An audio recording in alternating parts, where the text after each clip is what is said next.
자, 강의 시작하겠습니다. 깍지 한번 끼실까요? 쭉 올리겠습니다. 자, 오른쪽 하겠습니다. 자, 왼쪽 하겠습니다. 예, 좋습니다. 자, 오늘 강의는 이제 마음 편하게 들으실 건데 아까도 얘기했듯이 이제 전반 3시간, 후반 3시간 하고요. 마지막에 1시간 더해서 우리 질의응답하고 이 정도로 하겠습니다. 50분 하고 10분 쉬고요. 자, 이제 여러분께서 이제 먼저 생각하셔야 될 부분이 있는 게 채점 기준이에요. 채점 기준 어떻게 이제 하느냐, 어떻게 점수를 매기느냐 하는 건데 이게 이제 가장 기본이죠. 이 부분을 한번 보겠습니다. 이게 이제 순서가 있거든요. 자, 이렇게 얘기해요. 정확성, 그 다음에 논리성, 그 다음에 경험화, 창의성. 뭐 이런 걸 다 외우고 있느냐? 외워야죠. 저는. 그 다음에 5번 실효성. 이렇게 배점 기준이 있어요. 어떻게 되냐면 여기서부터 30점 해서 5점씩 깎여요. 25점. 그 다음에 이제 이게 20점. 그 다음에 이게 15점, 10점. 이렇게 배점 기준이에요. 그러니까 이제 내용을 한번 보시면, 자, 정확성. 물어본 게 정확하느냐. 이게 당연히 점수가 높겠죠. 물어본 거를 정확하게 썼느냐. 이게 이제 가장 높겠죠. 그래서 이제 분류가 중요해요. 기본적인 분류. 거기서는 세부 내용을 상세히 보는 것보다 분류가 정확하게 이제 분류가 됐느냐 보는 거죠. 그러니까 예를 들어서 우리 안전보건대장 뭐 이런 거 시험 문제 나오면 보건대장 3가지를 쓰시면 돼요. 거기에 대한 내용이 정확하느냐 하는 건 그 다음 문제예요. 그러니까 이걸 정확하게 하느냐. 그래서 기본적으로 정확성에 대한 부분은 뭐냐면 분류 연습을 하셔야 돼요. 그러니까 우리 지금 시험 문제 낸 거 있죠. 거기에 대해서 분류를 하시고 우리 이제 이렇게 한번 생각해 보겠습니다. 시험장에서 가서 이제 지금까지 공부하시는 거는 어떻게 공부하시냐면 이제 리뷰를 하셔야 되겠죠. 이거를 계속 반복을 하셔야 되겠는데 2개 대제목만 갖고 갈 거예요. 분류하고 핵심되는 거. 즉 어떤 공법이면 공법에 대한 종류, 그 다음에 공법에 대한 원리 2개 대제목만 갖고 갈 거예요. 그걸 가지고 이제 나머지는 예를 들어서 일반적인 공법이나 이런 것들을 연계해서 쓰시면 돼요. 이게 왜 그렇게 공부를 하냐면 이런 부분을 한번 생각해 보겠습니다. 답안은 매번 쓸 때마다 달라져야 돼요. 답안이 진화해야 돼요. 그러니까 답안을 암기를 해가지고 그대로 쏟아 넣으면은 답안이 계속 똑같은 답안이 나오고요. 답안에 변별력이 없어요. 그래서 어떻게 하냐면 문제를 보면은 그 문제에서 핵심이 되는 거 딱 2가지 대제목만 머릿속에다가 기억을 하세요. 그러면 답안을 쓸 때마다 달라져요. 그렇게 하고 창의적인 답안이 나오죠. 그래서 지금 남은 기간 동안에는 어떻게 한다? 분류하고요. 모식도. 즉 2개 대제목만 갖고 가는 거예요. 그걸 다 하실 필요가 없어요. 핵심만 되는 거. 그래서 우리 이렇게 생각하시죠. 시험장에서 문제를 딱 봤을 때 전혀 모른다. 전혀 모른다. 이거 하고요. 내가 문제를 쓸 수 있다는 건 뭐가 있냐면 이게 반 정도 이상을 쓸 수 있다는 얘기예요. 보통 2개 대제목만 머릿속에가 정리가 되면 반 이상을 쓸 수 있어요. 그래서 학습에 대한 부분은 우리 모범 답안이나 이제 공부하신 거 있죠. 이걸 어떻게 한다? 2개 대제목만 갖고 가세요. 이게 어떤 게 중요한 게 2개냐라는 거는 큰 의미가 없어요. 왜 그러냐면 어떤 사람은 공법을 할 때 원리를 제대로 써서 합격을 하고요. 어떤 사람은 분류를 제대로 써서 합격을 하니까 그게 꼭 이것만 써야 된다라는 건 없어요. 그래서 내가 이해되는 거, 중요하다고 생각하는 걸 2개를 잡아서 어떻게 한다? 2개 대제목을 머릿속에다가 정리를 하신다. 그렇게 하는 거예요. 그래서 시험 문제 가면은 나중에 그게 2개 대제목 쓰고 일반적인 내용 쓰셔가지고 붙는 거예요. 이해되시죠? 자, 그럼 이제 한번 보겠습니다. 정확성, 물어본 거, 이거 분류 잘하라는 얘기예요. 분류, 그러니까 분류에 대한 부분 한번 보시고요. 그 다음에 논리성, 논리성은 뭐냐면 이거는 유형 얘기예요. 문제점, 원인, 대책, 또는 종류, 특징, 유의사항 이런 식으로 이제 논리적으로 쓰는가 하는 거예요. 근데 이건 이제 무슨 얘기냐면 논리적인 결론을 중시해요. 그러니까 이 답안에 대해서 특히 논술형에 대해서 뭐냐면 논리적으로 결론을 냈느냐 하는 거예요. 그러니까 매번 이런 얘기를 하죠. 결론부터 내고 시작하라고요. 그거 굉장히 중요한 얘기예요. 이거를 점수 배점으로 본다라는 거예요. 이게 되시죠? 자, 그 다음에 3번째, 경험화된 답안이냐. 이거 내 경험에서 우러나온 답안이냐라는 것을 중요하게 봐요. 그럼 뭐냐면 자꾸 현장명을 거기다 갖다 붙이는 거예요. 그리고 모식도에도 뭘 한다? 규격, 치수, 재원을 넣으라는 얘기가 그걸 보고 지표를 삼아요. 어떻게 경험화된 걸 알겠어요? 알 수가 없다는 거죠. 그래서 어떻게 한다? 자꾸 현장명을 넣고 모식도에다 규격치수 재원을 넣고 자꾸 이런 부분으로 보여줘야 돼요. 왜냐하면 이 채점 지표가 그렇게 돼 있어요. 이해되시죠? 자, 그 다음에 창의성. 똑같은 답안은 일단 배제예요. 이게 예를 들자면 똑같은 모식도를 그리더라도 평면도 그리면 나는 정면도를 그리고 이 사람이 이제 비교표를 쓰면 나는 절차도를 쓰고 이런 식으로 피해가는 것도 하나의 방법이에요. 그러니까 창의적으로 썼느냐 하는 거죠. 그러니까 답안을 규격화해서 똑같은 답안을 쓰는 걸 굉장히 싫어라 해요. 이해되시죠? 자, 그런 부분이 있고요. 그 다음에 실효성. 이거 한번 생각해 볼 일이에요. 이것도 중요하게 보는 부분들이 있어요. 현장에서 적용 가능한 실제적인 대안을 제시했는가가 이게 점수의 포인트에 들어가요. 실무상으로 적용이 가능한 쉬운 방법을 제시를 했는가 하는 거예요. 실효 가능한, 즉 실제적으로 적용 가능한 대안을 제시했는가를 평가 지표로 봐요. 그러니까 이런 부분을 볼 때 이거는 이제 보시면 이것만 중요하다 이렇게 중요하다 할 수 없고 답안을 보면 어떤 사람은 이 답안에서는 실효성에 대한 부분이 굉장히 강화된 답안이 나올 수도 있고 어떤 사람은 창의적인 답안이 나올 수도 있어요. 그래서 이런 부분을 보고 답안을 쓰셔야 돼요. 그래서 이렇게 이제 나오는데 요거는 이제 다시 한번 정리해 보면 그러면 싫어하는 답안은 뭐냐 하는 거예요. 싫어하는 답안은 이런 거는 감점 대상이에요. 그러니까 이런 거는 배제 대상이에요. 첫 번째 뭐냐면 암기에 의존한 대상. 암기에 의존한 답안은 꽝이라는 거예요. 달달달 외워가지고 한다.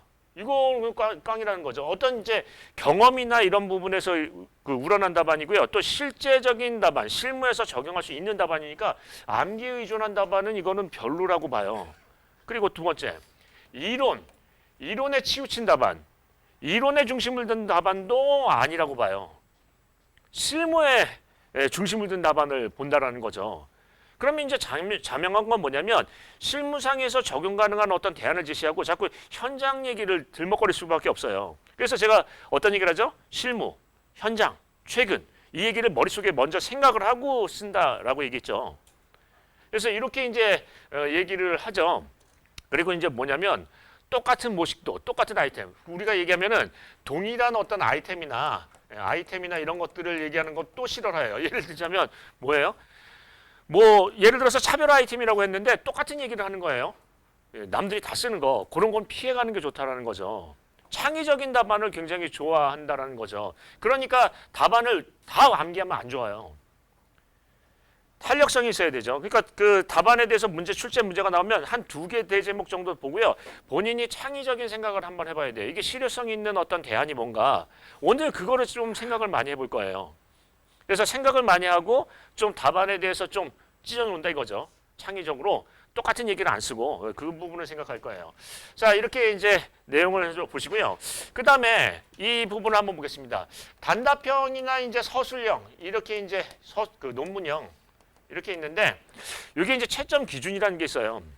채점 기준이 있죠. 예를 들자면 단답형 같은 경우에서는 이제 10점 만점을 기준으로 이렇게 배점을 주게 돼 있고요. 얘는 25점 만점에 배점을 주게 돼 있어요. 근데 이거 보시면 정의에 점수가 몇 점이 있다? 2점이 있어요. 2에서 1점. 이거는 이제 실은 배점 기준에 대한 부분은 그 폭이 있어요. 1에서 3점 정도 줄 수 있다. 몇에서 몇 점 정도 줄 수 있다. 이런 것들을 하니까 그 출제자가 본인의 재량에 맞게 나는 정의가 중요하다고 본다. 3점. 나는 정의는 별로고 정의보다는 이게 중요하다고 본다. 그래서 정의는 1점. 이렇게 할 수 있어요. 근데 정의가 점수가 있다라는 거예요. 자, 그렇게 하고요. 그 다음에 이제 중요한 부분이 있죠. 공법 유형이면 시공시 주의사항 또는 문제점 유형이면 대책 있죠. 이 중요 대제목 2가지가 반이에요. 3점, 3점이에요. 그러니까 예를 들어서 공법 유형이면 뭐죠? 종류하고 유의사항. 이게 각각 3점, 3점에서 6점이에요. 그러니까 무슨 얘기냐면 2개 대제목이 6점이에요. 그게 반 이상이죠. 그것만 제대로 써도 붙는다는 얘기예요. 그러면 공법 유형에서 시공시 유의사항 잘못 쓰면 점수가 안 나온다라는 얘기예요. 이해되시죠? 그거 잘 쓰셔야 돼요. 그래서 우리가 어떤 유형에 대한 부분을 하는데 만약에 공법에 대한 원리가 중요하다고 본다면 이분들이 공법의 원리라고 문제를 낼 거고 원리에다가 점수 배점을 높여요. 그러니까 이렇게 얘기하죠. 시험 문제 만약에 이렇게 한번 보겠습니다. 예, 우리 이거 방파제 이렇게 시험 문제가 나온 거하고 방파제의 종류 이렇게 시험 문제 나온 거하고 보면 방파제 하면은 시공시 유의사항이 100점이 3점 이상이에요. 일단은 왜 어떤 경우에 따라서는 5점도 줘요. 얘는 종류에다가 5점을 준다고요. 종류에다가 점수를 준다고요. 그래서 우리가 이제 답안을 쓸 때는 어디다 집중해야 되느냐를 좀 생각해 봐야 되는데 공법 유형에 그냥 이런 식으로 나왔다 그러면 어떻게 한다? 시공시 주의사항을 세분하고 그거를 좀 더 구체화할 거예요. 그런데 이렇게 종류하면요. 이쪽에다가 조금 더 세분화하고 구체화할 거예요. 그러니까 예를 들어서 일반 공법이 있고 특수공법이 있는데 특수공법에서는 이런 공법이 있다라고 더 분기를 할 거예요. 그래서 여기에 배점 기준을 보는데 이렇게 돼 있다. 그래서 기본적으로 단답형에서는 어떤 부분이에요? 중요대 제목이 두 개 합쳐서 반 이상이에요. 6점이라고요. 그래서 그거를 잘 보시고 분량을 맞춰야 돼요. 그렇게 돼 있으니까. 그래서 여기서 이제 주의할 점은 뭐냐면 정의는 반드시 점수를 준다라는 거예요.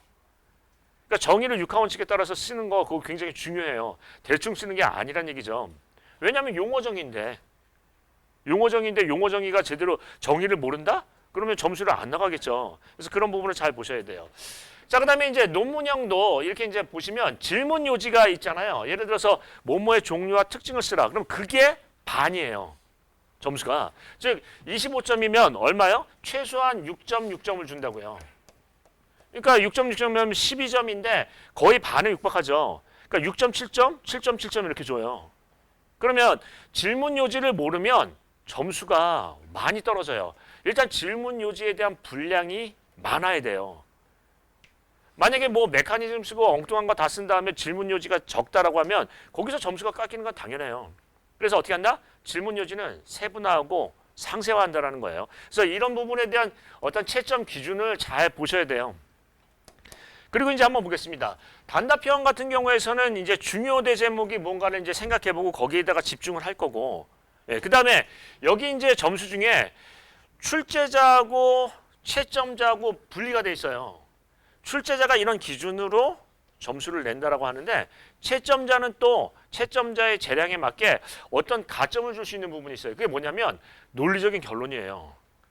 현장에서 적용 가능한 실효성 있는 어떤 대안 제시예요. 그런 게 제시가 됐으면 가점을 줘요. 아, 나는 여기에서 점수를 더 줄 수 있다. 이런 메커니즘이죠. 그러니까 우리는 어떻게 써야 돼요? 물어본 거를 많이 쓰고 유형의 준서에서 유형의 중요대 제목을 많이 쓰고 그게 내용이 정확하느냐는 나중 문제예요. 분량이 많아야 된다 하는 거고요. 그 다음에 어떤 얘기를 한다?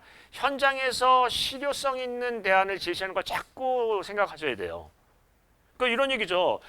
만약에 이제 여기서 뭐 그 우리 문제를 내면 어떤 그 머신 가이던스하고 머신 컨트롤에 대한 시험 문제가 나오면 이걸 현장에서 실효성 있는 실현 가능한 어떤 활성화 방안 같은 거를 제안하는 거를 점수를 높게 평가를 해요. 근데 실은 그런 게 창의적인 답안이죠. 그냥 이론이나 어떤 책에 그런 부분에서 우런 베껴 쓴 게 아니라 내가 생각해서 창의적인 답안을 쓴다라는 거예요. 경험화돼서. 그러니까 어떤 얘기를 해요? 실효성 있는 대안 제시를 자꾸 생각하세요.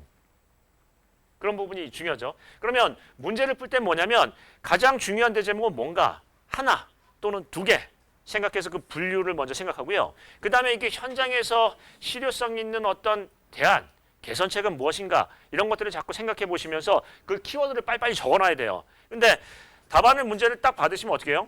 손대면 못하게 해요. 그러니까 어떻게 해요? 한 문제씩 보면서 거기서 중요한 거, 결론을 내는 거죠. 이게 중요하다, 저게 중요하다 이런 것들을 먼저 싹 훑어보면 문제가 이제 어떤 문제를 집중할 건지 알 수 있어요.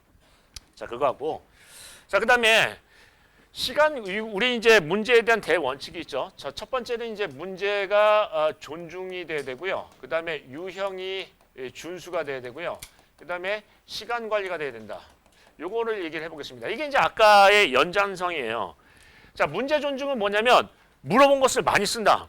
일단 답이 맞다 틀리다는 중요하지 않아요. 그 내용이 맞냐 정냐가 기본 원칙이에요. 그 분량이 맞냐 정리하는 거죠. 그러니까 공법 유형에서는 시공시 주의사항이 분량이 많아야 되고요. 문제점 유형에서는 대책이 분량이 많아야 되고요. 중요 대책 같은 거는 별도로 빼야 돼요. 현장에서 실효성이 있는 중요 대책은 별도로 분명히 빼야 돼요. 이해되시죠? 그래서 그 분량에 대한 부분을 한다. 즉 이거는 뭐 얘기하는 거예요? 질문 요지를 그 문제 존중은 유형을 그 질문 요지를 세분화하고 그 다음에 구체화하는 거예요. 구체화. 좀 나눈다라는 거죠. 그러니까 예를 들어서 이렇게 얘기를 했어요. 소성 변형의 아스팔트 소성 변형의 대책 이렇게 시험 문제를 냈어요. 그럼 대책을 세분화하는 거예요. 설계상 대책, 시공상 대책, 유지관리상 대책, 대제목을 분기하는 거죠. 분량을 자꾸 늘리는 거예요. 그냥 대책하고 끝나는 것보단 어떻게 한다? 나눈다는 거예요. 만약에 액상화 이렇게 시험 문제 나온 거고요. 액상화 대책하면요. 액상화 대책을 좀 분기를 해보겠습니다. 뭐 한다? 액상화 우리 뭐 이런 거 얘기했었죠. 타워 F는 C 플러스 시그마 다시 탄젠트 파이에서 얘가 전응력 마이너스 간극수압이니까 전당 강도를 높이는 방법 뭐가 있다? 집안의 물성치를 증대시키는 방법, 주입공법, 다짐공법. 그 다음에 간극수를 배제하는 방법 이런 식으로 나눌 수 있다고 했죠. 그러니까 그거를 분기하는 거예요. 그래서 문제 존중에 대한 부분은 뭐예요? 물어본 것을 나누고 세분화하고 전문화한다. 이거고요. 자, 그다음에 두 번째 유형 준수는 뭐냐면 논리적인 부분을 본다라는 거죠. 그러니까 그 유형을 준수해야 돼요. 공법 유형, 문제점 유형. 공법 유형은 종특시, 종류, 특징, 시공시 주의사항. 문제점 유형은 문헌대, 문제점, 원인, 대책. 자, 시간 관리 요거 굉장히 중요해요. 이게 이제 웃기는 게 뭐냐면 이렇게 한번 보시겠습니다. 매 문제마다 시간 관리를 하셔야 돼요. 자, 단답형을 보면 우리 이제 보통 한 문제당 10분이잖아요. 내가 딱 시험장에서 딱 가서 첫 문제를 푸는데 첫 문제 단답형에서 10분이 걸렸다. 일단 아웃이에요. 아웃이라고요. 10분 걸리면 언젠가 그 점수가 그 예를 들어서 오버가 되는 게 있고요. 그러다 보면 어떻게 된다? 마지막 문제가 엉망이에요. 근데 웃기는 게 뭐냐면 이분들이 그 문제를 볼 때 제일 첫 문제하고 제일 마지막 문제를 제일 눈여겨봐요. 웃기는 게 꼭 그렇다라는 부분은 없지만 대부분의 채점자가 뭐라고 얘기하냐면 첫 번째 문제하고요 마지막 문제가 가장 인상에 남는데요. 그러면 이게 시간 관리를 매 문제 안 하면 어떤 꼴이 생기냐면 10분, 10분, 10분, 10분 맞추다가 나중에 이렇게 얘기하죠. 10분 남으면 지금 10분 남았습니다. 이렇게 얘기를 해요. 그럼 어떻게 되냐면 마지막 문제가 제일 엉망이 돼요. 마음이 급하니까 막 쓴다고 해요. 그러면 어떻게 된다? 그분들이 마지막 문제를 보는데 제일 점수가 안 나올 수가 있어요.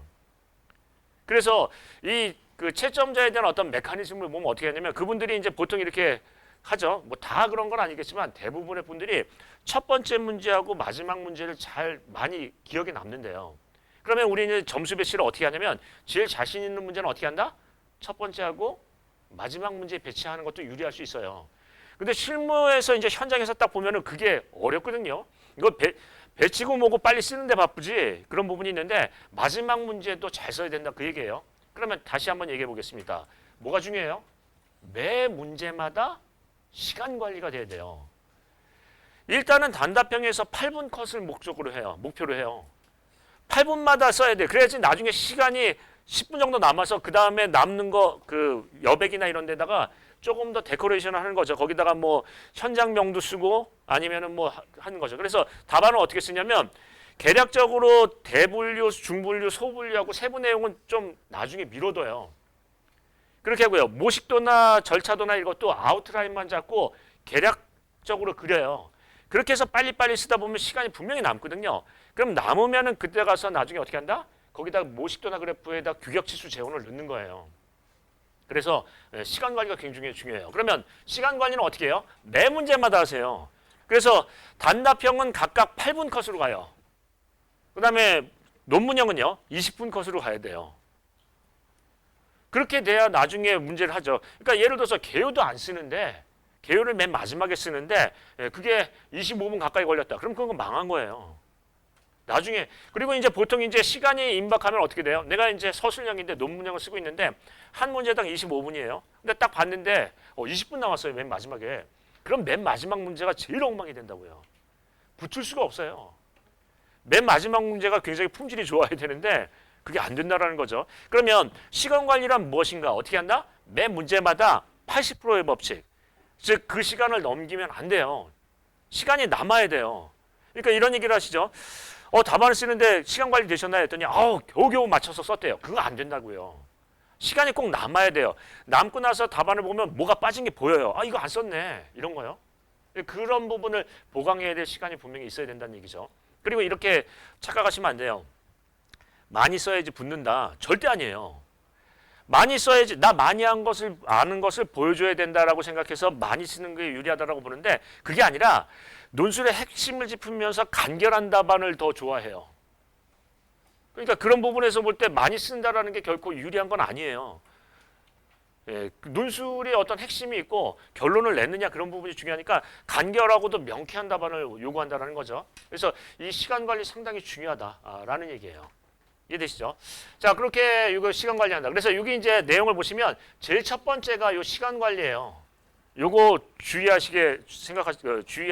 되고요. 첫 번째 문제하고 마지막 문제의 인상이 많다라는 걸 주지를 하세요.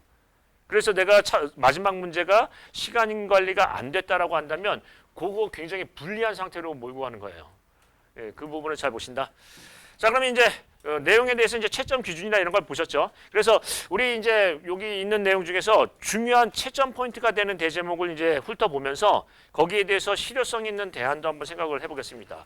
자, 그러면 이제 한번 볼까요? 첫 번째 문제. 자, 수직계행 굴착공법. 이거는 뭐가 기본 대제목일까요? 종류하고 시공식 유의사항이 제일 점수가 배점이 클 거예요. 이런 부분에 문제를 내면 어떻게 한다? 이 공법 유형이니까 종특시하죠. 종류, 특징, 주의사항 하는데 배점은 종류하고 유의사항이 제일 높아요.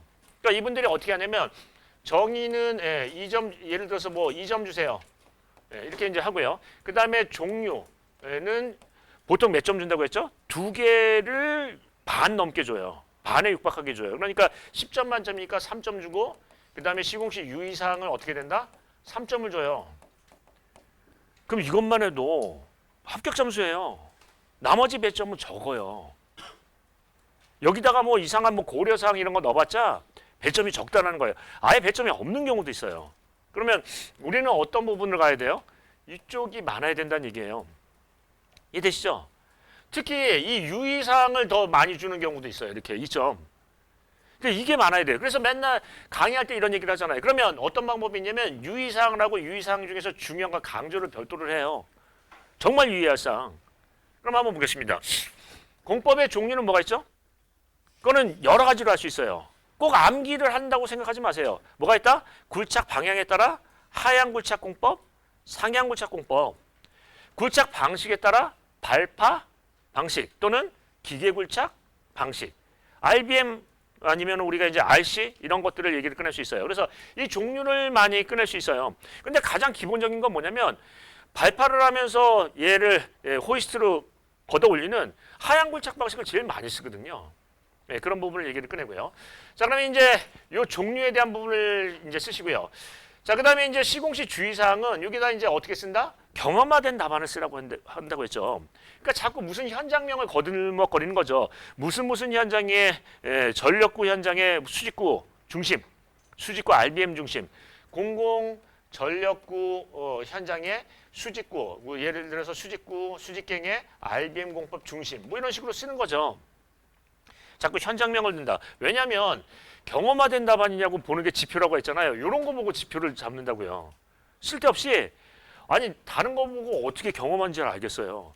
경험화에 대한 지표가 아까 그 포인트를 보니까 한 20점 가까이 20% 정도 되잖아요. 근데 그 경험화 지표를 뭘로 봐요? 이런 걸로 본다니까. 이건 규격지수 재원이나. 그러니까 이거를 자꾸 넣으라고 하는 수밖에 없겠죠. 어떤 채점 기준에 따라서 맞춰서 가야 되는 거죠. 이해되시죠? 그러면 이제 이렇게 보고요. 그 다음에 이제 주의사항을 많이 썼어요. 주의사항을 쓰다가 못 쓰면 어떻게 하냐면 이런 데다가 당구장 표시를 해서 막 여기다 더 갖다 붙여요. 여기 있던 내용을 하나 더 강조한다. 그러니까 아는 내용을 계속 강조하는 거예요.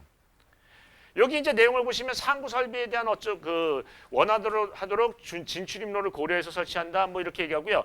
이 부분에서 하나를 더 빼서 자꾸 아는 것을 또 한 번 강조하고 또 한 번 강조해서 분량을 맞춰야 돼요. 이해되시죠? 그러니까 이런 얘기를 합니다. 여러분께서는 이제 주제할 부분이 뭐냐면 쓰는 연습을 많이 해야 돼요. 즉 영악하게 내용을 분량을 늘리는 방법을 생각하는 거죠. 했던 얘기 또 하고 했던 얘기 또 하고 아는 것도 강조하고 이런 식으로 가는 거예요. 모르는 걸 또 쓰고 자꾸 새로운 걸 암기하는 게 아니라 했던 얘기 또 하고 이렇게 해서 강조를 하는 거죠. 아는 것만 자꾸 쓰는 거예요. 자, 그래서 이제 분량을 맞춘다 하는 거예요. 자, 그러면 여기까지 이제 보시고요. 여기 이제 내용을 한번 보시면 이것도 이제 문제가 있어요. 어떻게 보냐면 시공 순서는 절차도를 그리는 게 낫고요. 이거를 그리려면 하나를 크게 자세히 그리는 게 나아요. 하나를 크게 자세히. 이렇게 하면 시간 관리가 안 되죠. 그러니까 이 완성도를 그려서 하나를 크게 자세히 하고요. 여기다 뭐라 한다? 규격, 치수, 재원을 넣는 거예요. 크레인을 사용하면 크레인의 사이즈가 몇 톤짜리다. 호이스트를 하면 버켓 용량이 얼마다. 자꾸 이런 얘기요. 이 수직갱의 우리가 얘기하는 직경이 얼마다. 이런 식으로 내용을 써서 현장 냄새를 자꾸 보여줘야 돼요. 그게 중요하죠. 왜냐하면 지표가 그렇잖아요. 어디서 현장 경험화된 답안이라고 알 수가 있나요? 그런 데서뿐이 알 수가 없죠. 그래서 제가 이제 얘기하는 건 뭐냐면 출제 기준, 우리가 채점 기준에 맞춰서 답안을 얘기를 하는 거죠. 자, 그러면 이거는 하나를 그린다 하는 거고요. 자, 그다음에 현장에서 실효성 있는 어떤 대안을 제시했나 한번 보겠습니다. 수직갱 굴착할 때 가장 큰 문제가 뭘까요? 예를 들자면 이렇게 한번 생각해 보겠습니다. 이거는 이제 여러 가지 방법. 지금부터 이제 생각을 많이 하는 거예요. 이게 이 생각에 대한 부분을 많이 하실수록 창의적인 답안이 나와요. 이 수직갱 굴착하는 방법은 보통 24시간 굴착하는 데가 많아요. 예를 들자면은 수직갱을 굴착해서 하부에서 굴착한다라는 거는 이게 소음 진동이 안 나거든요. 그러니까 TBM이나 뭐 발파를 한다 그러면 하부에서 소음 진동이 적기 때문에 24시간 굴착을 해요. 그러면 수직갱은 24시간 버력 반출을 해요. 그럼 소음 진동이 굉장히 크거든요. 그러니까 제일 중요한 건 뭐냐면 수직갱의 위치 선정이 굉장히 중요하다고 볼 수 있어요. 그래야지 소음 진동에 대한 부분의 민원을 해소할 수 있거든요. 그러면 어떤 얘기를 한다? 시공시 주의사항 중에서 그 수직갱의 위치 선정에 대한 부분을 강조를 할 거예요. 이해되시죠? 그 수직갱의 위치 선정 이런 얘기도 굉장히 중요해요. 자, 그 다음에 또 이제 한번 얘기를 해보겠습니다. 수직갱 할 때 뭐 또 할 얘기 없나요? 예를 들어서 RBM 얘기하면 RBM은 뭐냐면 맨 처음에 파이로트홀을 뚫잖아요. 그러면 얘가 수직도가 안 맞아요. 아니 예를 들어서 긴 로트를 해가지고 거기다 드릴 비트를 다른 다음에 이거를 하향 굴착을 하고 안을 이제 리밍, 인라징해서 점점 확공 굴착을 하는데 이게 그 깊게 파면 팔수록 어떻게 된다? 얘가 휘어요. 휘어가지고 수직도가 안 맞죠. 그래서 수직도에 대한 얘기를 관리를 얘기할 거예요. 어떻게 계측을 하고 수직도 관리를 어떻게 할 것인가 하는 거, 즉 IBM에서의 수직도 관리 이런 얘기를 꺼낼 수도 있어요. 그래서 여기는 뭐냐면 이 얘기는 생각을 한번 해보겠습니다. 수직도 관리를 어떻게 하느냐가 중요한 게 아니에요. 실은요.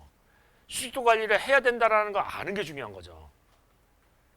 이게 내용을 보면 웃기는 게 이게 수직도 관리라고 해서 나 내용을 못 쓰겠는 게 중요한 게 아니라 수직도 관리라고 하고요. 수직도가 공사에 큰 영향을 미친다. 예를 들자면 수정을 해야 되고 발파를 해야 되고 문제가 생기니까 수직도 관리에 대한 부분에서 계측이 필요하고 정밀한 어떤 그 매 단계별로 굴착 단계별로 나눠서 예를 들어서 뭐 상부, 하부 나눠서 수직도를 가지고 그 수직도를 계측을 한 다음에 수정 굴착을 해야 된다. 뭐 이런 얘기를 꺼내도 충분히 돼요. 그러니까 문제는 뭐냐면 그 내용보다도 중요한 건 뭐예요? 그런 사항을 인지하고 있다가 중요한 거니까 자꾸 그런 얘기를 언급을 하시는 게 좋아요. 이해되시죠? 그게 창의적인 답안이에요. 난 답안의 내용을 모르는데? 아니 괜찮아요. 그거를 인지하고 있다는 게 중요하죠. 자, 그래서 수직도 얘기를 꺼낼 수도 있고 어떤 거예요? 위치를 꺼낼 수도 있어요. 근데 이제 이게 내용을 보시면 이게 일단은 그 답안에 대해서 일단 종류가 많아요. 그 다음에 시공시 유의사항이 많아요. 그 다음에 이게 모식도가 규격치수 재원이 있어요. 그럼 이거 점수 맞는데 큰 지장은 없어요.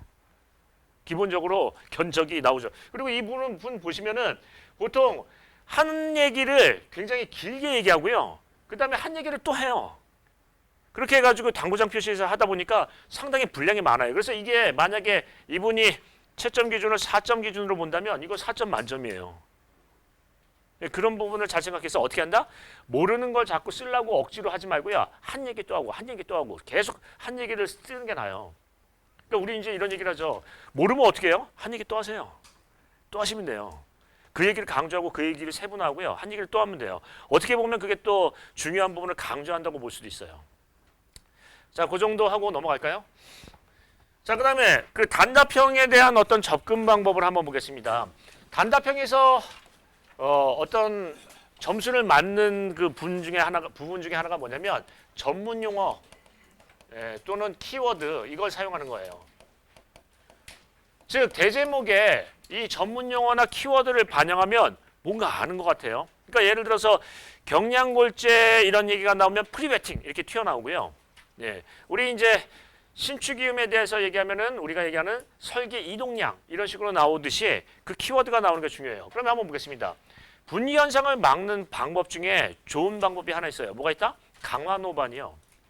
강화 노반이라는 건 어떤 부분이냐면 거기 밑에 노반에 뭘 한다? 예를 들면 아스팔트층이나 시멘트, 솔 시멘트층을 둬서 강성도 확보하고 또 뭐를 하는 거예요? 차수성도 높일 수 있는 노반을 우리가 강화 노반이라고 해요. 일반 그 자갈 얘기를 하는 게 아니라 강화 노반이라고 이제 얘기를 하죠. 그래서 그런 부분이 대안이 될 수 있으니까 강화 노반의 어떤 적용 방안 이런 식으로 대제목을 잡으면 점수가 높을 수 있어요. 그래서 어떤 얘기를 하느냐면 전문 용어나 키워드를 단답형에 반영한다. 그런 얘기는 굉장히 중요해요. 예를 들자면 이렇게 한번 해보겠습니다. 하천 세굴의 원인 및 대책을 쓰라. 하천에 대한 세굴 이렇게 쓰면 역행 침식 이런 식으로 쓰는 거예요. 거기에 전문 용어나 이런 거요. 또 예를 들어서 이제 세굴 얘기 나오면 뭐 한다? 소류력.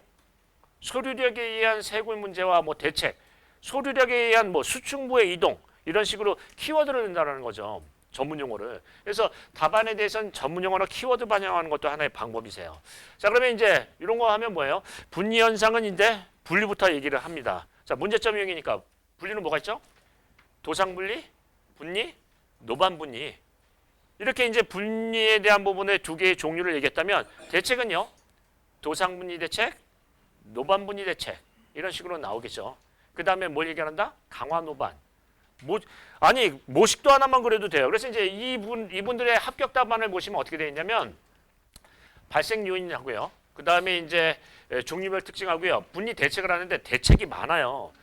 이거는 이제 시간 관리가 안 되겠죠. 일단은 마지막 문제 같은 경우에 전략적으로 어떻게 한다? 많이 쓰는 것도 하나의 방법이에요. 그러니까 그 단답형 같은 경우에 보통 한 페이지에 하나씩인데 마지막 문제는 한 페이지 반 쓰는 거예요. 그러니까 이런 식으로 하면은 마지막 문제에 강한 인상을 줄 수 있죠. 그렇게 되려고 하려면 어떻게 돼요? 8분 컷 해야 돼요. 80%씩 써야 마지막에 한 페이지 반을 쓸 수가 있죠. 그래서 그 부분을 지키세요. 오히려 첫 번째 문제하고 마지막 문제를 상세하게 쓰고요. 나머지 중간 문제를 조금 그 힘을 빼실 필요도 있어요. 이해되시죠? 전략적으로 한다. 자, 그러면 이제 여기 내용을 보시니까 어떤 얘기를 하냐면 여기 이제 강화 노반에 대한 부분을 얘기를 했는데 이런 걸 어떻게 해요? 별도 대제목으로 빼는 게 나아요. 자, 그러면 여기 이제 내용에 대해서는 도상 분위, 노반 분위 얘기했으면 대책도 이렇게 가는 거죠. 그래서 논술의 핵심을 얘기하는 거예요. 자, 이런 얘기를 하죠. 아까 채점 포인트가 뭐가 있다? 실효성 있는 대안을 제시하였는가? 그러면 예를 들어서 강화 노반을 하는데 솔 시멘트로 하는 게 나을까요? 아니면 아스팔트, 우리 이제 혼합물로 한 어떤 강화 노반을 하는 게 나을까요? 아스팔트가 나을 수 있어요. 왜요? 그거는 폐기물이잖아요. 즉 우리가 얘기하면은 이제 그 산업부산물이다 보니까 어떤 부분이다? 비용이 쌀 수가 있어요. 그리고 어떤 변형에 대한 수용성도 있을 수 있고 강성도 꽤 증진이 될 수 있으니까 그런 게 현장에서는 실효성이 있는 대안이 될 수 있나요? 그래서 이런 얘기를 해요. 아스팔트 혼합물의 강화 노반의 경제성 이런 식으로 내용을 대제목으로 잡는 거죠. 그래서 그 대안을 제시하는 거예요. 그래서 이런 그 접근 방법도 있어요. 모mon의 무슨 공법의 제한 및 그 제한 근거 또는 제한 사유 이런 식으로 이제 내용을 하는 거예요. 이 내용은 이런 대제목은 어떤 효과가 있냐면 첫 번째 기술사다워요. 명쾌한 어떤 대안을 제시한다. 그 다음에요. 실효성 있는 대안에 대한 근거를 제시한다는 걸 보여줄 수 있어요. 이런 게 실효성이 있다라는 걸 하는 거죠. 그러니까 그 분들의 채점 기준에 상당히 부합하는 대제목이 될 수 있어요. 이해되시죠? 꼭 뭐 사례를 써야 된다 이런 게 아니에요. 그리고 이제 한번 보겠습니다. 여기서 이제 얘기하는 부분은 답안은 다양하게 쓰시는 게 좋아요. 3페이지는 무조건 사례로 간다. 당초 변경. 계속 답안을 이렇게 써요. 그러면 어떻게 그분들이 취급을 하죠? 아, 암기에 의존한 답안이구나. 이거 이렇게 쓰라고 했구나. 현장에 대한 경험이나 생각은 하나도 없구나. 실효성이 있는 대안은 제시를 안 하고 있구나. 이렇게 봐요. 그러니까 예를 들어서 서술형 같은 경우에는 어떤 거는 사례로 쓰고 어떤 것은 맺은말로도 쓰고 어떤 것은 중요한 것을 어떤 과감하게 제안을 하고 그 근거 제시를 하고 여러 가지 방법으로 이걸 분산해서 써야 돼요. 똑같은 답안을 쓰면 뭐예요?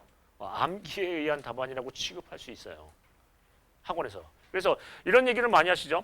계측을 쓰는 게 나아요? 아니면은 그 사례를 쓰는 게 나아요? 아니면 맺은말을 쓰는 게 나아요? 섞어서 쓰세요. 섞어서. 혹은 다양하게 쓴다는 거죠. 자, 그러면 이제 이런 부분을 보겠습니다. 예전에 이제 답안에 대한 부분을 얘기를 할 때 이런 얘기를 했어요. 답안은 매번 할 때마다 변화를 해야 된다. 다양하게 해야 된다. 그거는 어떻게 해야지 그런 답안이 나오냐면 답안을 다 외우면 안 되죠. 답안을 다 구성을 외우고 그 규격화해서 하면은 답안이 그렇게 나올 수가 없어요. 그래서 어떻게 한다? 중요한 대제목 2개만 갖고 가요. 그러면은 답안이 다양해지죠. 이 얘기도 쓸 수도 있고 저 얘기도 쓸 수 있고요. 그래서 그런 부분을 생각해요. 일단은 남하고 답안이 똑같은 답안으로 가면 그거 50점 후반 맞는 경우가 태반이에요. 아, 나는 왜 50점대 후반일까요? 답안을 잘 썼는데 남들이 하는 답안 너무 흔한 답안이에요. 그래서 그거를 뛰어넘어야 돼요. 창의적인 답안이 있을 수 있죠. 이런 얘기죠. 변별력이에요. 아, 이분을 뽑고 싶다라는 답안을 써야 돼요. 이런 얘기를 하네? 이런 거를 봐야 돼요. 이해되시죠? 아, 이거 가장 기본적이고도 실현 가능한 어떤 대안을 제시했는데 남들은 이런 얘기 안 하는데 이런 얘기를 하네? 이런 게 점수가 높아요. 그런 부분을 자꾸 이제 이 모범 답안에 대한 부분이 시험 문제 나온다고 했죠. 꽤 많이 나올 거예요. 적지 않게 나올 거예요. 그럼 어떻게 한다? 거기에 대한 창의적인 답안을 쓸 생각을 하지 이걸 달달 외워서 쓰지 않는다. 아마 모르긴 몰라도 이거 하면은 벌써 돌았을 거예요. 막 이렇게 이제 서로 막 나눠보고 했을 거예요. 하지 말라고 해도. 예. 그러면 어떻게 하냐면 창의적인 답안에 대한 부분을 좀 생각해 보세요. 중요 대제목 2개 갖고 오고요. 그렇게 한다. 왜 자꾸 돌려보는지 모르겠어요. 우리만 보고 우리가 붙어야 되는 거 아닌가요, 먼저? 예. 자료를 줬는데 나는 떨어지고 저기는 붙었어요. 이러면 안 되잖아요. 내가 먼저 붙고 봐야 되는 거 아니에요? 자꾸 자료는 돌리지 않습니다. 예. 자, 그렇게 해서 이제 분리에 대한 부분이 있고요. 어떤 얘기를 꺼낸다? 강화노반. 분류하고요. 강화노반만 갖고 가세요. 자, 그 부분 한번 보시고요. 자, 그 다음에 이제 다음 문제를 한번 보겠습니다. 요거는 시험 문제 나올 확률이 상당히 높다고 했죠. 그 근거는 뭐예요? 건설 표준. 국토부에서 나온 건설 표준에 그러니까 표준 등재가 됐어요. 시방 기준이 생겼다라는 거예요. 아니 이런 그 스마트 건설 기술이 시방 기준이 생겼다라는 건 굉장히 특이할 만한 부분이죠. 근데 생겼다라는 거고요. 또 하나는요. 이게 논문에 2번 실렸어요. 그러니까 시험 문제 안 나올 수가 없어요. 게다가 또 뭐가 있죠? 국토부 보도자료에 여기에 대한 내용이 또 언급이 됐어요. 그러니까 이거 안 나오면 이상한 거죠. 자, 그러면 여기 이제 시험 문제에 대해서는 이게 핵심은 뭐냐면 얘 2개의 차이점이에요. 비교표가 일단 들어가야 되고요. 그 다음에요. 효과. 이거를 적용하는 데 있어서 어떤 효과가 있는지가 중요해요. 그러니까 비교표하고 효과 하는 거예요. 근데 이 효과 내용을 비교 안에다가 비교를 할 수 있어요. 근데 이제 중요한 거 하나가 더 있어요. 뭐냐면 이번에 건설 표준이 들어갔다고 했잖아요. 즉 우리가 얘기하는 시공시 유의사항이 있는데 이게 건설 표준에 들어갔다라는 거예요. 요 내용이 얼마 언급이 돼야 돼요. 그래서 이거는 어떤 거에 배점이 있느냐면 비교표에서 3점 이상, 시공시 유의사항에서 3점 이상이에요. 3점 정도 돼요. 왜냐하면 이것 때문에 내는 건데. 그럼 이건 어떤 얘기를 꺼내야 돼요? 국토부의 건설 표준에 대한 내용을 의거하여 내용을 쓰는 거예요. 물론 그게 맞는지 틀린지는 모르겠지만 그런 얘기를 언급을 하시는 게 좋아요. 그게 거기에 바뀌었다라는 거를 신설됐다라는 걸 그 어필을 해야죠. 내가 알고 있다라는 걸. 그래서 여기다가 뭘 쓴다? 건설 표준, 국토부 건설 표준의 의거, 뭐 이렇게 근거 이렇게 해가지고 쓰는 거죠.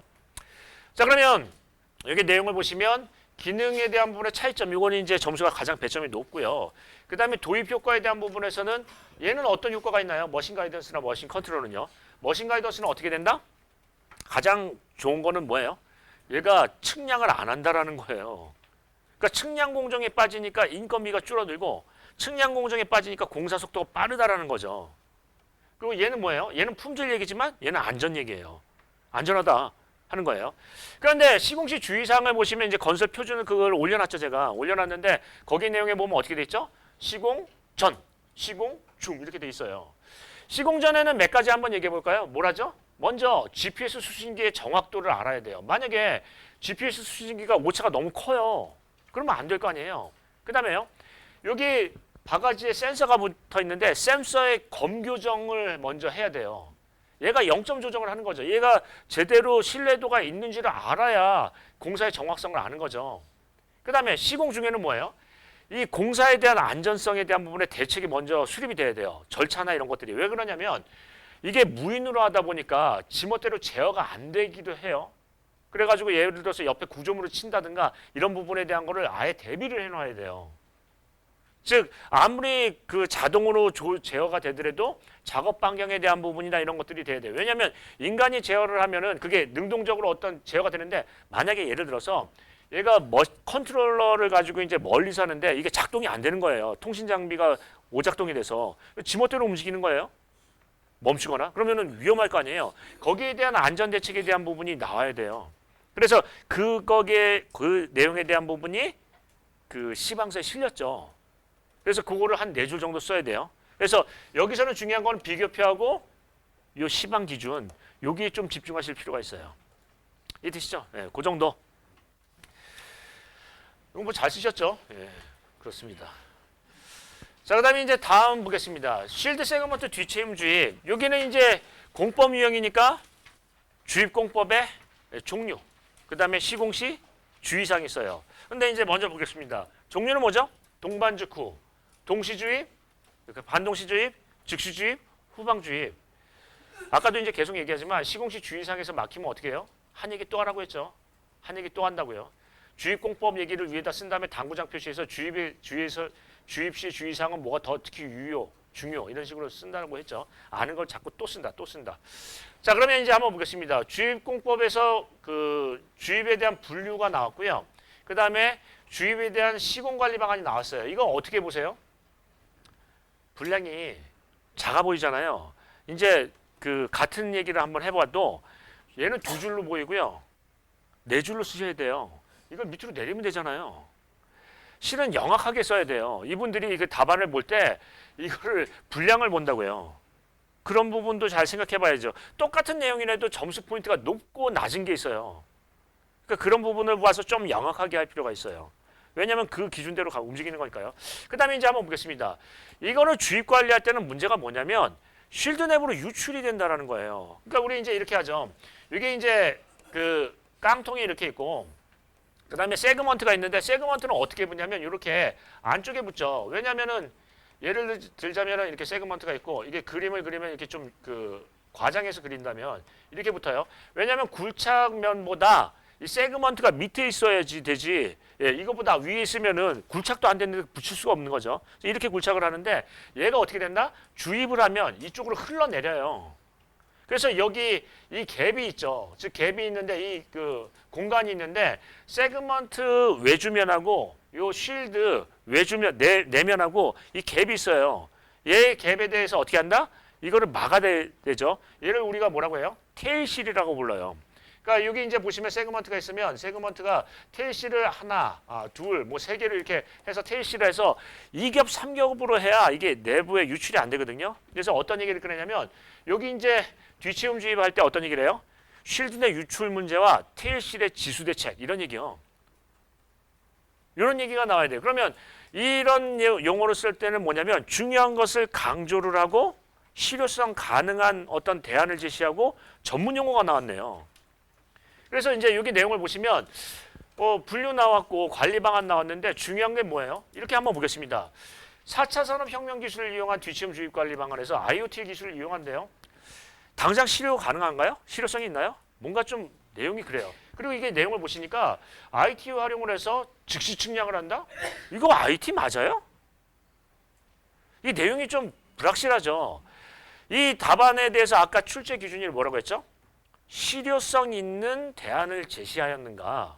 실효성 있고 이게 현장에서 적용 가능한 명확한 대안이라고 볼 수 있나요? 좀 고개가 갸우뚱하죠. 이런 건 별로 점수가 안 돼요. 근데 아까 얘기했듯이 테일실에 대해서 뭐 예를 들어서 그 지수를 하는데 보통 하나를 하는데 삼중 지수를 했다. 이런 방법이 필요하다라는 얘기를 꺼내면요. 그게 더 점수가 높을 수가 있어요. 그리고 테일실이라는 어떤 얘기가 나왔죠? 예, 전문 용어가 나왔잖아요. 그런 부분에 대해서 좀 집중을 해보실 필요가 있어요. 자, 이것도 뭐 잘 쓰셨는데 그렇게 하고요. 그 다음에 이 답안에서 이제 문제점을 하나 얘기해 보겠습니다. 일단 첫 번째, 분량이 적어 보여요. 두 번째, 이 중요대 제목은 모식도하고 그래프 모식도하고 그 다음에 이 텍스트 문자하고요 병행해서 쓰는 게 아니에요. 이렇게 쓰면 얘도 엉망으로 쓰고 얘도 엉망으로 쓰죠. 왜냐하면 채점 포인트는 여긴데. 그래서 이걸 어떻게 하냐면 이거를 별도로 빼야 돼요. 여기다가 똑같은 얘기를 쓸 거지만 주입합 주입량 관리에서 별도로 얘를 뺄 거고요. 반드시 모식도나 그래프 옆에는 글씨를 안 써요. 그렇게 해서 밑으로 내려 쓴다라는 거죠. 그러면 무슨 얘기냐면 분량은 똑같은데 예, 우리가 이제 내 분량은 똑같은데 많아 보여요. 많이 쓴 것처럼 보이죠. 그래서 이거를 밑으로 내립니다. 그러니까 모식도나 그래프 옆에다 글씨를 안 쓰고 밑에다 쓴다는 얘기예요. 그리고 이거는 별도 대제목으로 빼야죠. 자, 한번 보겠습니다. 주입합 주입량 관리에서 시험 주입 이렇게 했는데 보통 논문에 보시면 그래프 제목이나 아니면은 표 제목이나 제목이 붙는다고요. 이게 뭐에 관련된 거예요? 그런 언급이 없죠. 이건 하등의 어떤 포인트가 되지 않아요. 이거를 별도로 빼서 이렇게 관리를 해야 된다. 한계 주입합을 관리해야 된다. 이런 얘기를 별도로 해야 되겠죠. 그래서 이렇게 어떻게 한다? 중요 대제목은 모식도와 이 내용을 병행해서 쓰지 않는다. 둘 다 부실해질 수 있다예요. 채점 포인트는 여기인데 여기가 부실해진다는 얘기죠. 이해되시죠? 그래서 세분화한다는 거예요. 자, 그 정도 보시고 예, 한 문제만 하고 쉬었다 할까요? 예. 자, 그다음에 이제 안전보건 대장의 종류예요. 이거는 시험 문제 저쪽에서는 안전 쪽에서도 나왔고 다른 데서도 나왔어요. 근데 이제 이 부분에 대해서는 시험 문제가 안전 쪽에서는 중요하게 다루는데 우리한테는 한 번도 안 나왔죠. 자, 이제 한번 보겠습니다. 안전보건 대장은 3개가 있어요. 뭐가 있다? 여기 이제 보시면 이 종류별로 내용이 제일 중요해요. 이게 핵심 대제목이겠죠. 우리가 얘기하는 기본 안전보건대장, 설계 안전보건대장, 공사 안전보건대장 이렇게 얘기를 하는데 자, 한번 논술의 핵심, 실효성 이런 부분 한번 생각해 볼게요. 뭐가 문제예요? 이게 도입 취지가 뭐냐면 이게 먼저 이 시스템이 나온 이유가 뭐냐면 뭐예요? 발주처의 적극적인 어떤 안전보건에 대한 개입이에요. 안전보건에 대한 주도적인 역할을 강조하는 거예요. 근데 이걸 어떻게 하냐면 이 기본안전보건대장을 직접 하는 게 아니라 전문가한테 외주를 줘요. 이거 작성해 오라. 그리고요, 그걸 그냥 설계자한테 떠넘겨요. 이거 검토해라. 그러면은 이게 공사안전보건대장은요, 이거에 대해서 그렇게 반영을 안 하고요, 자기 멋대로 해요. 자기 편한 대로요. 그러면 이게 뭐냐면 발주처의 주도적인 어떤 안전관리가 안 되고 있다는 거예요. 그래서 그 부분에 대한 어떤 실효성 있는 개선 방안을 제시하는 게 중요하겠죠. 그래서 중요한 건 뭐냐면 각각에 대한 보건대장에 대한 업무 내용하고 주체하고요. 또는 작성 방법에 대한 부분이 이게 많이 나와야 돼요. 그 다음에 어떤 얘기가 나와야 된다? 얘에 대한 이렇게 이제 시험 문제 여기 이제 내용을 보면 전부 다 내용을 분산을 시켰어요. 즉 중요한 것을 강조 안 하고 문제에 대한 부분을 여러 개를 했죠. 자, 한번 보겠습니다. 현장에서 실효성이 있는 대안을 제시하였는가라고 얘기한다면 하나를 강조를 하셔야 돼요. 이런 방법을 쓰는 게 어떤 그 효율적인 방법이 될 수 있다라는 얘기를 꺼내야 돼요. 이해되시죠? 예를 들자면 기본안전보건대장에 대한 부분에서는 담당자를 지정하고요. 그 담당자가 계속 업무에 참여하고요.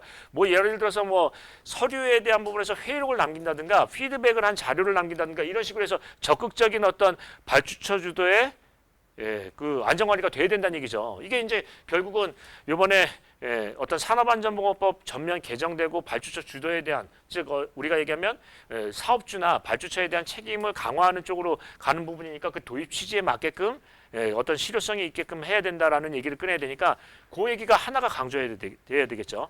자, 요 안전보건대장의 각각의 내용하고요 실효성 있는 대안을 하나 제시한다. 그런데 이제 이런 부분을 한번 보겠습니다. 실효성 있는 대안이 안 나왔어요. 그래도 괜찮아요. 그런 대제목이 별도로 나왔다는 그 인지만 돼도 된다는 얘기죠. 자, 요것도 나올 확률이 있는데 이 내용에 대한 부분을 좀 더 보강하시고요. 여기에 점수가 더 크다라는 걸 생각을 해보세요. 자, 그렇게 하고요. 시간이 됐으니까 지금부터 10분만 쉬었다가 다음부터 하겠습니다. 10분만 쉴까요?